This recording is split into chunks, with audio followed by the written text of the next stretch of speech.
guys, how you going? Set it down, BKRsport. Guess what? It is time again for another one of these NRL season reviews for 2024, where we go through the positives, the negatives, the benefits that we've seen throughout the year, the constructive criticism that I possibly have for a team, or for every single team. Obviously, we are going through all 17 teams across the NRL already so far. The videos are uploaded. The Tigers, the Rabbitohs, the Eels, the Titans, the Warriors, Broncos, and Dragons have been done. So now we're starting to get to the teams that obviously are really at the middle of the pack. We're not into the top 8 just yet. We are in 10th position, and it is the Redcliffe Dolphins, or the Moreton Bay Dolphins, or the Eastern Brisbane Dolphins, or the Sunshine Coast Dolphins. You don't know, but I call them the Redcliffe Dolphins because obviously that's what we've known them for a very long time. And they've only been in the competition for 2 years now. So it's an intriguing review because there's no history to kind of base off here except for obviously last year.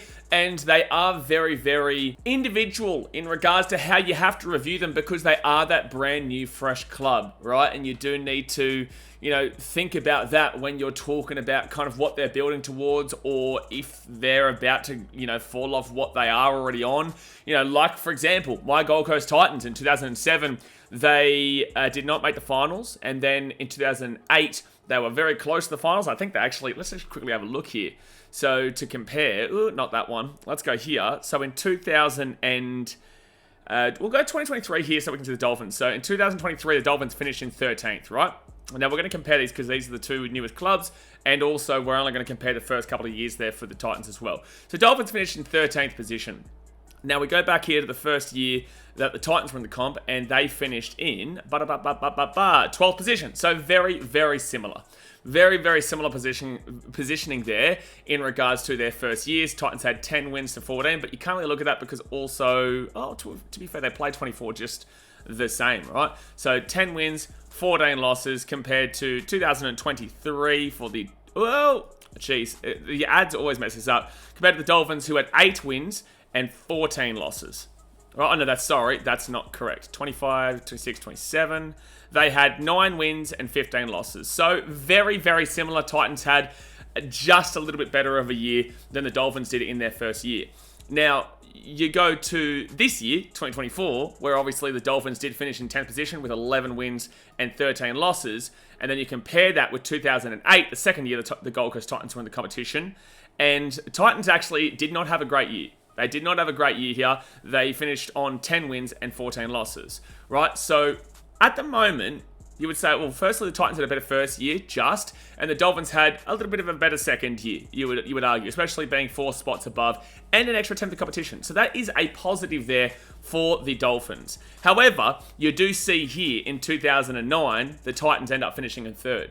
Yeah, so although they did struggle for the first couple of years in a very similar position to where the Dolphins are, they then absolutely exploded, finishing in the top 3. And then in 2010, obviously, we finished in the top 4 again and ended up making the preliminary final after beating the Warriors under the old final system where it was 4th versus 5th, 3rd versus 6th, 2nd versus 7th, and 1st versus 8th. All the young lads out there might not know that system. That was, I think, it was the McIntyre system. And it's not like the 1 through 4, 1 versus 4, 2 versus 3, 5 versus 8, and 6 versus 7 that you do see nowadays. Instead, it was 4 versus 5 at home. It was the Titans. 3, whoever the top 4 was, get the home game, obviously. Tigers played the Roosters, Panthers played the Raiders, and the Dragons played the Manly, and whoever these were down here would get usually knocked out first week. Anyway, so the point that I'm making here is that based off of the Dolphins' trajectory, let's just move this up to round 27 here. Based on the Dolphins' trajectory here, if they're going on a similar path to what the Titans did when they first came in about 17 odd years ago, then we're going to see them drastically improve into this area. We're going to see them drastically improve into a position that, obviously Dolphins fans would be extremely happy with, yeah? However, the issue is there is a gigantic amount of change we're going to see from now until next year with this club. Obviously, they've had Wayne Bennett there. He's been there for a couple of years now, building them, helping them establish themselves as a club. But he's off to the Rabbitohs now. He's gone, right? So I believe it's Christian Wolf that is coming in as their coach for 2025, which is great because obviously he has been mentored underneath. He's done plenty of stuff himself over there in Super League and whatnot. But the point matter is that he's been under the mentorship of one of the greatest coaches of all time in Wayne Bennett. But then I compare that and say, well, if Wayne Bennett couldn't get this team into the finals, then Christian Wolf is going to have an absolutely uphill battle for that positioning, yeah? Especially when you're looking at teams like the Broncos should improve, the Warriors should improve, the Titans should improve next year. You would expect the Eels and the Rabbitohs to both improve, and the Tigers have made a great deal of signings as well. And that's just, and you don't know what you're going to get out of the Dragons here, right? So pretty much every team below them here also has a really good opportunity to rise next year with the signings they're making and the decision-making processes that have been put in place. And then you go above them, I would expect the Raiders to drop down. I don't know what the Knights will do. And then all these teams here, in the Storm, Panthers, Roosters, Sharks, Cowboys, Bulldogs, and Manly, it's going to be a massive uphill battle to achieve more than what they did, right? And what they can do. Now, you go here, like I said, they finished in 10th place with 11 wins. They had 13 losses there, 28 points. So just the 2 points below the Knights and the Raiders here. Specifically the Knights, who obviously were the ones who got into the finals. But it came down to the final day of the season when, as you guys... Oh, not that one. As you guys can see here, the Knights obviously beat the Dolphins in that game. It was at McDonald Jones Stadium. I feel like the Dolphins may have won if it was at Suncorp, may have. But in the same sense, that's not how it worked out, right? But the point is here as well, is that their attack of 577 and their defense of 578 is absolutely warranted to be exactly where they are. Whilst you compare down here with a couple of these teams, like some of these defenses or some of these attacks are actually better than top 8 teams, whilst the Dolphins, yes, their attack is great and was better than, the Knights, it was better than the Bulldogs and very, very close to the Panthers of 580 up there in second. But defensively of 578, it was the worst out of any of... Like, it's the best of the... No, sorry, second best of the bottom 9 here, only behind the Warriors with 574, and it's only just off. But again, you can clearly see that majority of these teams, besides maybe the Cowboys, majority of these teams defensively were a lot more superior to them, which is what is showing to you why they did not make the top 8 this year. And also, as we'll go through their their draw in a few seconds, they do fall off the wagon quite late on, which is something that a brand new team will do, because obviously they put all the emphasis into the start of the season, they get through that middle part of the year, and then the experience as a club and a backing from the past isn't there to get you over the line, to provide that discipline, that motivation to keep on going, because your body gets tired. But it's like if you are at the Roosters or the Panthers and you struggle to start off the year, you can look back into the past and say, well, that team struggled with us and they went on to win the comp. Right, there's been many teams at Roosters, they always infamously struggle at the beginning of the year and then pump home strongly. Right, and the point is that they've got that history to back them to be able to, keep on moving, keep on going and whatnot. And I'm not saying that the Dolphins players don't have the experience. They've got Jesse Brom, they've got Felice Kafusi, they've got all these kind of guys. But it's just the fact that and the same problem goes for a team like the Titans, where they don't have that historical backing to get through past the point of where you start to question yourselves and you start to question what your team is and who your team is and whatnot. You start looking around blaming people, right? So that's my biggest takeaway here from the Dolphins, is that, look, their attack was solid this year. Their attack definitely was solid. I think it was top 6 in the game. Top 6 maybe. So 577. The only ones better is Manly, Cowboys, Sharks, Roosters, Panthers, and Storm. Let's go count again, sorry. Manly, Cowboys, Sharks, Roosters, Panthers, and Storm. So they were 7th. 7th for attack, right? And defensively, they were exactly where they are in number 10 with a -1 points differential. But again, it came down to that final game of the season. So, look, I don't think this is awful here for the Dolphins, but you can pinpoint the fact that they are the new club based on the back end of the year, the potential lacking of depth that I have been speaking about on my streams for, since they came in. And I just don't know how they go again next year with a whole brand new system, unless Christian Wolf, really has implemented himself already to the point that next year it's already flowing under his new system, because it will be a different system to what Wayne Bennett utilises. So yeah, look, positive enough here in regards to the 10 positioning. It was better than the other most recent club in the Gold Coast Titans in their second year, but they have a big jump to get to here to kind of compare to that trajectory that you saw with the Titans. And with that Titans team, they obviously had much more stars on the team. Scotty Prince, Preston Campbell, they had Big Lukey Bailey, LaFranchi, you know, they had a whole bunch of stars compared to the Dolphins, who are building young and from within kind of deal.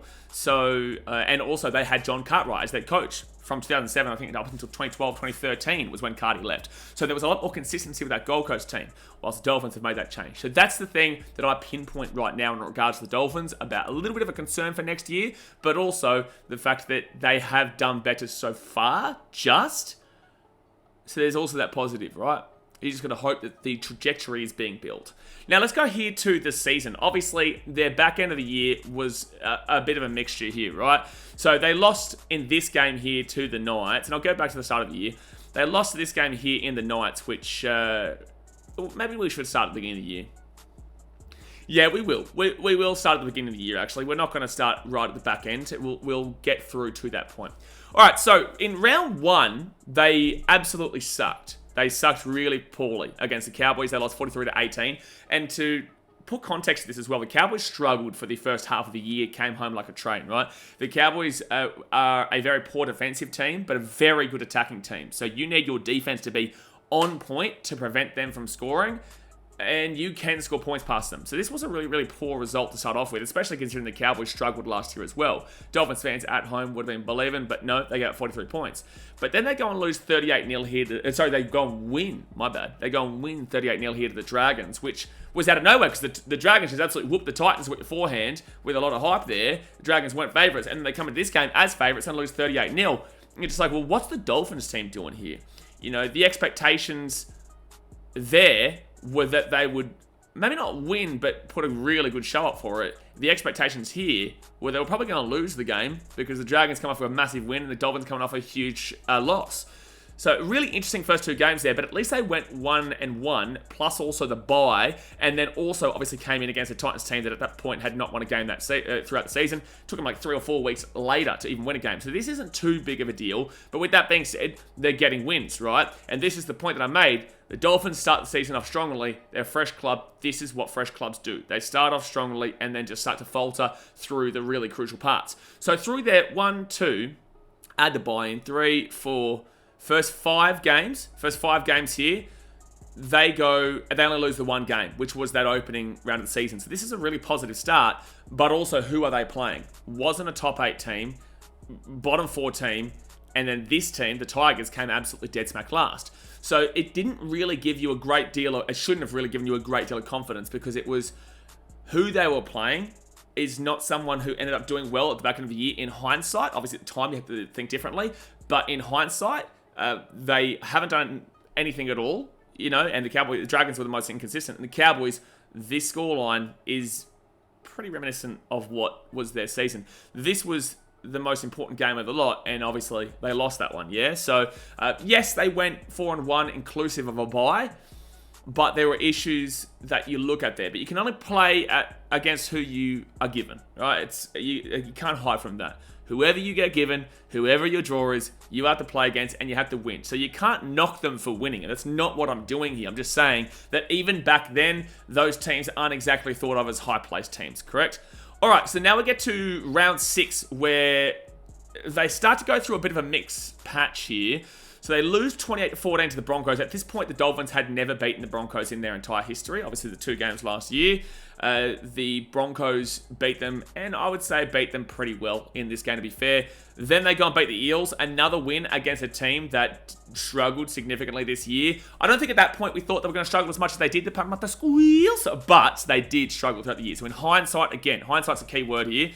Because we are doing a postseason review, so we can review these games based off of what we see now. But also back then, that was a pretty solid win there for the Dolphins, because the Eels weren't thought to have been a wooden spoon battling contender at that time. So 44 points there, happy with that one. And then obviously lost the Knights 18-14 before beating the Cowboys in the return match there on Queensland Country Bank Stadium, 28-26, which is a good win there. You know what? We'll include these 2 games here as well, because they beat Manly and they beat the Tigers. So this is a pretty mixed stretch here, however.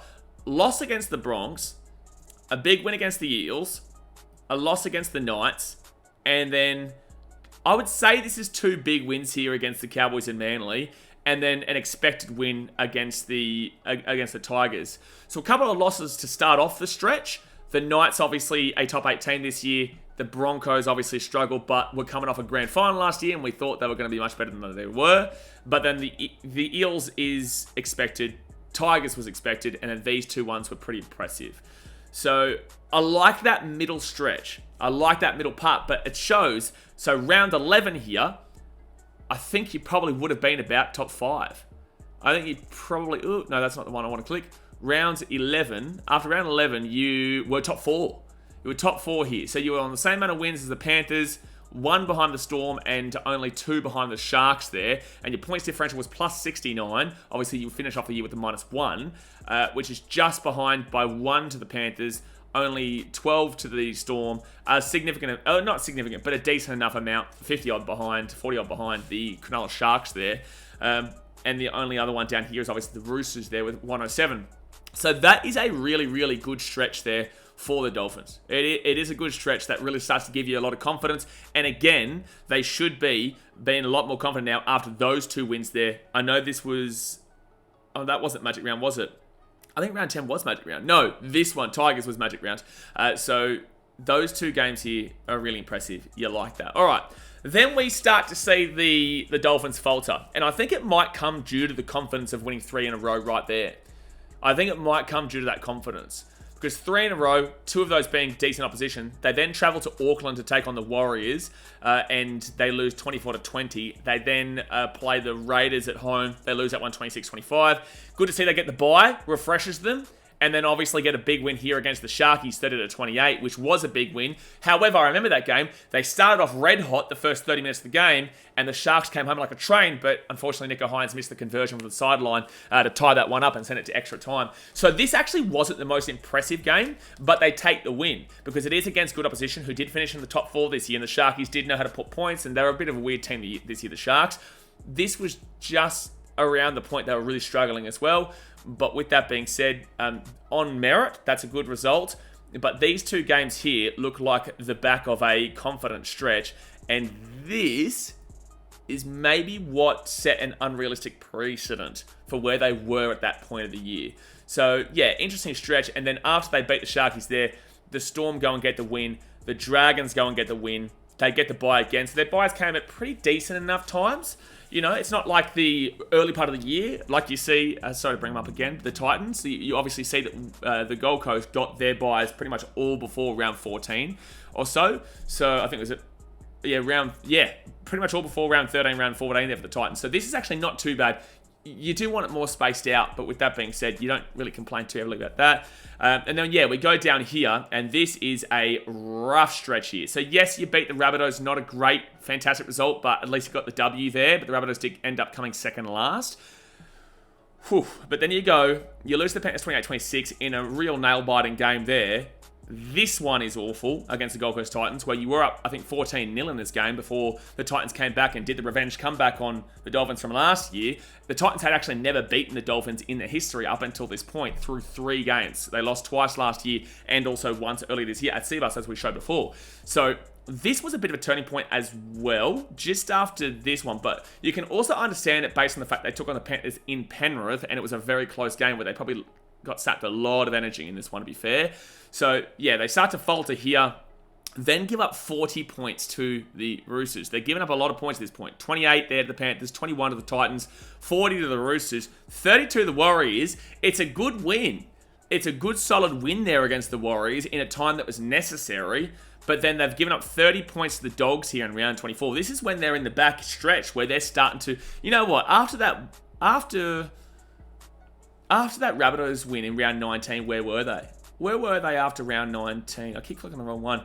Round 19, the Dolphins were in 6th position and were still a very genuine chance of finishing as a top 4 team. I know this is over double of what their points differential is, but this shows that they were still very close and in the running to make the top 4, the Dolphins. And with their points differential of plus 48, you wouldn't have been expecting, the Cowboys or the Knights with minus 81 to be finishing above you, right?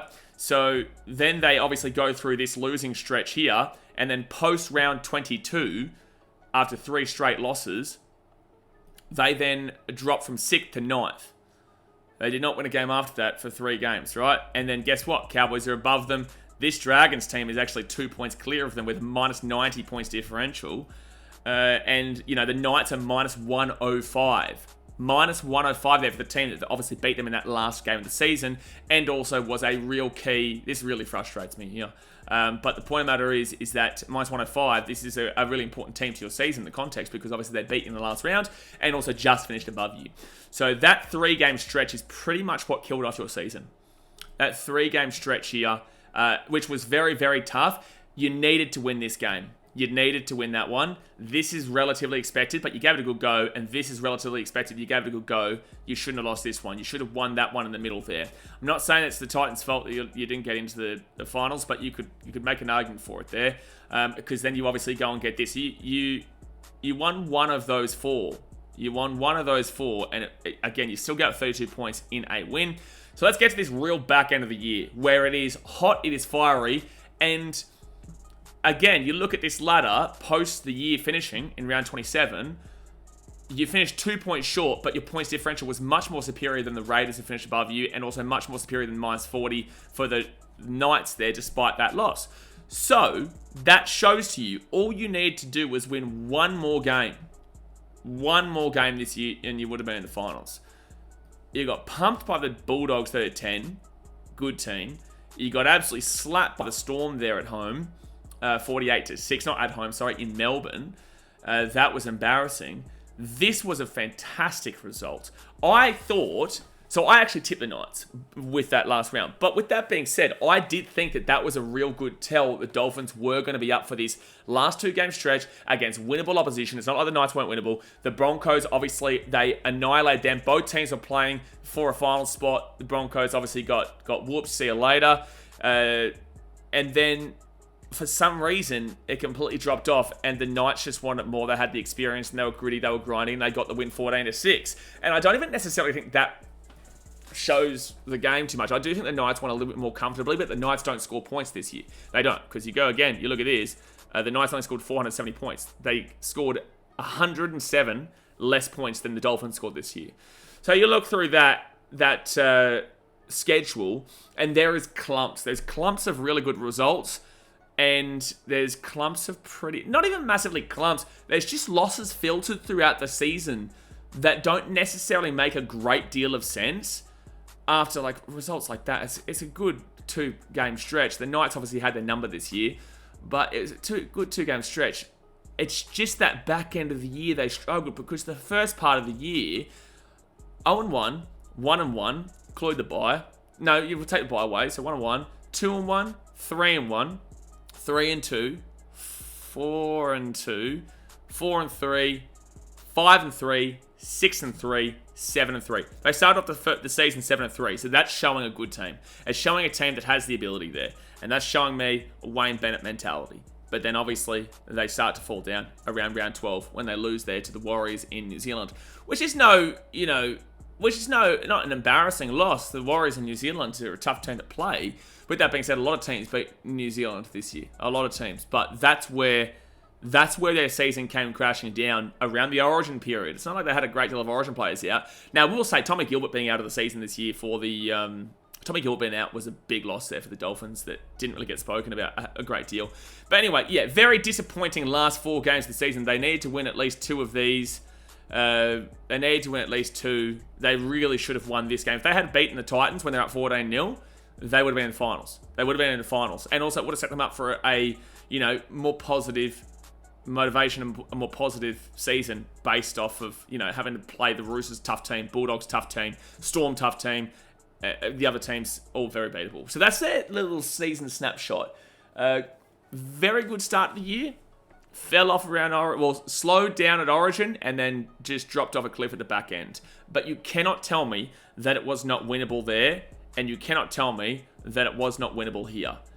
And those 2 losses, you could argue 3 losses, both to the Knights, and then also that Titans game, really hurt your year. Really hurt. This one, obvious. The other 2, a little bit hidden. So let's go here to the signings and the contract situation and whatnot. Dolphins, off first glance here, have some long-term contracts, which you do like to see. It means that they are locked in long-term with a plan. It does seem like they have a plan, but again, that plan could change with Christian Wolf, right? So obviously Milford, whatever, Edric Lee, Ewan Aiken's off to the Rabbits. Kafusi's still got next year, but he can start talking, but he is getting on the older side now. Hamiso's still got 4 years. Why have I been seeing things about him returning to the Cowboys? I don't know, because he's still got until 2027 there on his contract. Harrison Graham, youngster. Herbie Farnworth, good to see. He's got a couple of years left in him there. 2026, he's been a great signing for him. Isai Katoa, obviously they want to build around him. Tonga International as well. Bostock, lock him up now. 2025, that's next year, so that means November 1st. If there's any updates to this, guys, I'm just going off the NRL.com website. If there's any updates, please let me know in the comment section. But lock him up now. Bostock is a great winger and very, very young. Averillo 2026. Isaka 2026. Wallace is off. Marshall King, youngster. You love it. Well, experienced and youngster. He's a good little player there they got from the Doggies. He's on there long term. Jesse Bromwich obviously getting on now. Josh Kerr, you can decide this year, realistically, what you're doing there with Josh Kerr. I don't think there's a great deal of buyers there, but Kerr can come up big in some moments for you. Junior Tupou obviously coming across from the Tigers, that we'll get to in a second. And yeah, you do look through this and you see their key players. So they're key players, right? You would say, Cornelia Lemielo isn't exactly a key player, but I would re-sign him. Key player 2027. Key player 2026, so you've still got, an extra year until obviously you got to start thinking about that. Key player 5 years, 4 years from next year. Sign this key player up, but it's a winger. It's not like a key player in the sense that I'm talking about. Key player for 5 years. And Max Platt, I would say, is a key player till 2027. Flegler, key player 2027, but there's a lot of injury concerns around him. And Tom Gilbert, 2028. So all your actual big key players, this is a really big positive for you, Dolphins. All your big players that you are basing your team around, the foundation, the platform for your team, are actually signed long-term. So you don't actually have a great deal to worry about in regards to the big stars. You just need to, put changes into certain positions and places that aren't exactly getting exactly what you need out of them, right? This is a positive. This contract situation for the Dolphins is an absolute positive. Development list, you've got Orblex Tawar next year, Elijah Rasmussen, who I've heard of, don't know a great deal about until 2027. James Walsh, don't know. Jeremiah Simberkin, I think, maybe, potentially. Also, another thing that I want to mention here, there's no player options. And that's always a good sign. There's no player options here that's written down. So there's a mutual option here with Mason Teague, and there's a mutual option with Robert Jennings, which I don't know if they'll pursue. But there's no player options, which means that it's not the players that really get to decide. It's not like you're giving all the power to the player, right? Which is what the Eels have done with Mitchell Moses and Dylan Brown. The Titans did with, Tino and Dave. But obviously that's a different story. But it's been kind of resolved, but it put a lot of distraction in the media. Simbican, I believe, is Papua New Guinea International, if I'm not mistaken there. So that's an interesting one. Kurt Donahue, I feel like they'll bring him back. Michael Wonga, 2024, and club option. Ryan Jackson, 2024, club option. I don't think this is the greatest depth here. I don't think that it's a fantastic kind of blow your mind kind of deal comparatively to like what I saw with the Warriors. They have some good players there and a couple of other teams that we've done so far. I wouldn't say this is the greatest based on the fact that there is no hype really about any of these guys. Maybe Donahue, who I think is a Fijian international, and maybe Simbican, who I think is a Papua New Guinea international. I could be completely wrong there, guys, so correct me in the comment section. But those are the two guys realistically that people are talking about. I've heard the name of Elijah Rasmussen, but outside of that, development list isn't out of this world from what we know. Now, the 2024 gains, you've got Herbie Farnworth from the Broncos, Flegler from the Broncos, Jake Averillo from the Bulldogs, Oren Keeley from the Knights, and Tavita Pangai Jr. from the South Logan Magpies. This is a very, very good 2024 off-season. Very, very good. Herbie Farnworth is a necessity, England international, and one of the best centers in the game. Flegler is an international and a state of origin representative. Was a big part of the Broncos. These are two guys that helped the Broncos to the grand final last year. They lost them, which is a big part. The Dolphins have a huge part in the Broncos' fall off this year. Massive part, because they're two crucial players that the Broncos clearly missed in 2024. That's a fact. Jake Averillo, like it. Oren Keeley, it's okay. And Tavita Pangai Jr., I get it, it's okay. All right, so I really like this 2024 gains. And again, you've got these two guys here I'm not sure about Jake Averillo, actually. Wait, where's Jake Averillo here? Jake Averillo signed to 2026. All three of those really key players are signed for a decent amount of time. 2026 for Farnworth and Averillo. Flegler, I think, was 2027 or 2027 maybe. So that's a really good gains. I like that. And it set them up for a good start to the season. I think without these kind of guys, without him, and maybe not so much without him. I don't think he had an unbelievable year, but Farnworth had a great year. Flegler's unfortunately been injured. So this is more... You just got to hope that he comes back, because there is word that he might not come back. I don't know. I back him in, God bless him, man. It's rugby league. At the end of the day, you want to see the best players on the field. 2024 losses: Branko Lee released, Jimenez Ayese to Hull, Puasa Famawasili to the Dogs, JJ Collins unsigned, and Jared Wallace to Cutlans in round 20. No problems here at all either. I think that Branko Lee's probably the only one there you're really looking at. Ayese didn't get too much going. Famawasili didn't do too much with the Doggies. I don't think he's done anything really. Collins, I'm not too sure about, and Jared Wallace did what he did, and then now he's off to Catalans. Or he's been at Catalans. I think he wants to come back now. But anyway, this is probably the best loss there, the best player there, based off of his past. But is also, this is a good off season in total, gains and losses. So not complain with your 2024. In regards to 2025, you've signed Junior Tupou from the Tigers and Kutakefu Funafiwiaki from the Cowboys. Is there anybody else from the Dolphins that has been gained? Not that I can think of. Drop it in the comment section. I think this is okay. I think it's okay. You've got Asako and you've got Jack Bostock. And then your centres, Averillo and Herbie Farmworth. So I don't really know where Junior Tupou comes into the team now. I don't think he's better than all four of those. I think you absolutely develop Jack Bostock. And I think that your backline's kind of okay. I think it's good. I think it's a really good 2 through 5. So I don't know where Junior Tupou is going to fit there. I understand that he wants to move away from the Tigers. But I don't know. It was a different situation at the time he signed. But it's good depth for you. I just don't know about his decision-making there. And then Funafiwiaki is fine, So I don't have any problems with this, but I just don't know, firstly, how much is he paying Junior Tupou? And secondly, I don't think he fits into the team right now. And in regards to 2025 losses, you've got, I think, Ewan Aikens off to the Rabbitohs. I think that's official with Wayne Bennett. And then, obviously, Tavita Pungot Jr. here. There's no huge loss here. He shushed your own fans. He shushed your own fans at when you guys lost the Titans. He's a Muppet. Can be a great player on his day, but I just don't think he's got that hunger in him anymore. I really don't. I don't think he's got the hunger in him. So, yeah, look, overall, I've got no problems with this. A couple of question marks about Junior Tupou. This is all fine. This is all good from last year and sets you up for a good 5 years in the key player department. But I do think that you need to see a massive year next year out of... Where's Isaiah Katoa? Where is he?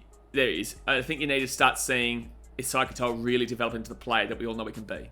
That's what I would say. I think he is the really key one to watch next year, because he's been now at the Dolphins for 2 full years and has been great in parts and also not so great in parts. So I'm really keeping an eager eye on Isaiah Katoa, and I think their spine's pretty decent. Obviously, they've got Hamiso fullback. The 6 is a bit how you're going, and Cody Nikorima, wasn't it? I think Cody Nikorima was their 6. Let me just go and make sure.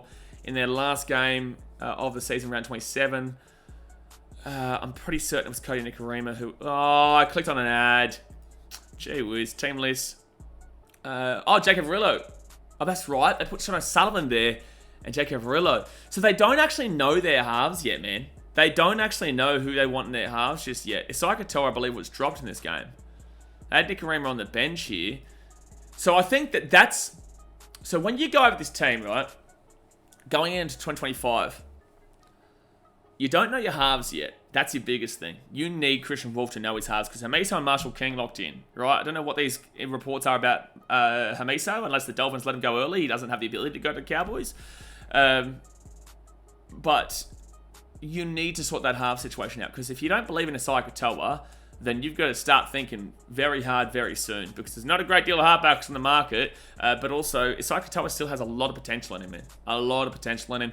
Nikorima is okay at points. Averillo, I wouldn't necessarily say is a 5'8", and also Sean O'Sullivan is fine, but I think that's your biggest key area that you're lacking in right now. And also, just to quickly go back over here, like a lot of your big-time forwards are obviously getting to the back end of the year in their career. Jesse Bromwich, I think Kenny Bromwich also has retired now. I know, so he's got one more year, Kenny Bromwich, but he's coming to the back end. Marky Nichols is coming to the back end.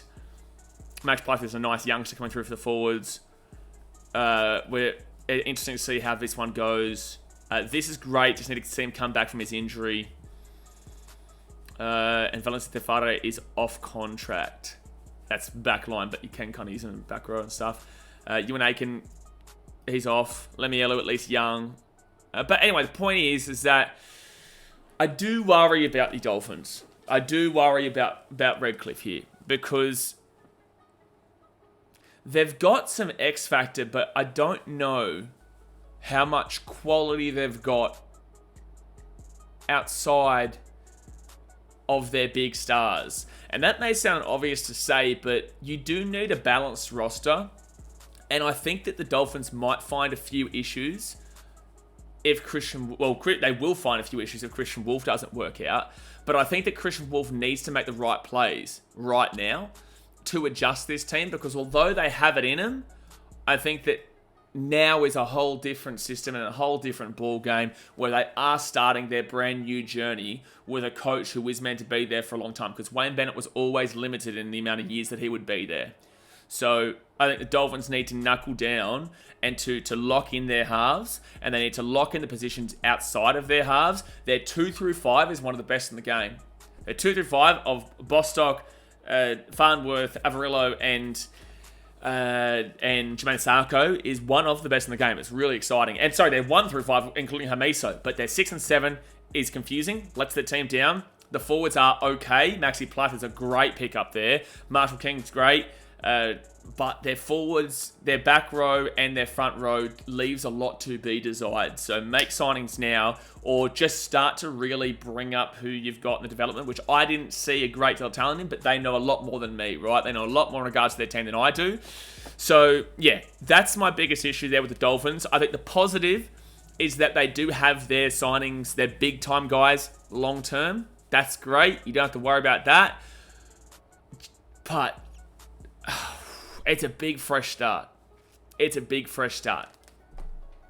I don't know if I can see them with what I've just gone over in the top 8 next year. I don't know. I don't think they finish last, but you need to sort that half situation out. You do. You need to sort the half situation out. Because you went into your biggest game of the season against the Knights, last round of the season, and you had Sean O'Sullivan 7, you had Averill at 6. I don't believe that's your halves pairing. And I don't think you think that's your halves pairing. I don't think you know your halves pairing. And if I'm missing someone, or if you guys have a different opinion, please drop it in the comment section below. But I have a significant amount of concerns with the Dolphins. But I could be wrong. I could be completely wrong, and they could be surprised. They could be the surprise packet next year. I don't think that would be a crazy surprise packet. I think, in my opinion, it would be the crazy surprise packet of the year. But I don't think for the general consensus it would be, because they did finish 10th, so it's not that far up to the top 8. Usually you look for that bottom 5. 12 down to 17 is realistically where you look for that big rise of Manly 2021, which thank you to one of the comments the other day for reminding me of that. 2022 Cowboys, 2023 Warriors, 2024 was the Bulldogs, and then this next year in 2025, you know, from 12 down to 17 is more so where you're looking as that surprise packet, yeah? So, yeah, we'll see. We'll see how they go, Dolphins fans. Keep the faith, keep believing, but you might have to be patient. You might have to be patient while your team tinkers with this new fresh start under Christian Wolf. But alright, guys, I appreciate it as always. If you have a different opinion, I'm open to the conversation. Please drop it into the comment section. Let me know if you agree, disagree, in parts. Agree or disagree, it doesn't matter. I'm open to hearing what you guys have to say. Obviously, hit that like button, subscribe if you're new around here. We are going through all 17 teams across the competition, and I'm really excited to get through it all. But alright, guys, like I said, thumbs up, subscribe. Appreciate you as always, and I'll see you guys next time. Thanks for watching. Catch you later. See ya.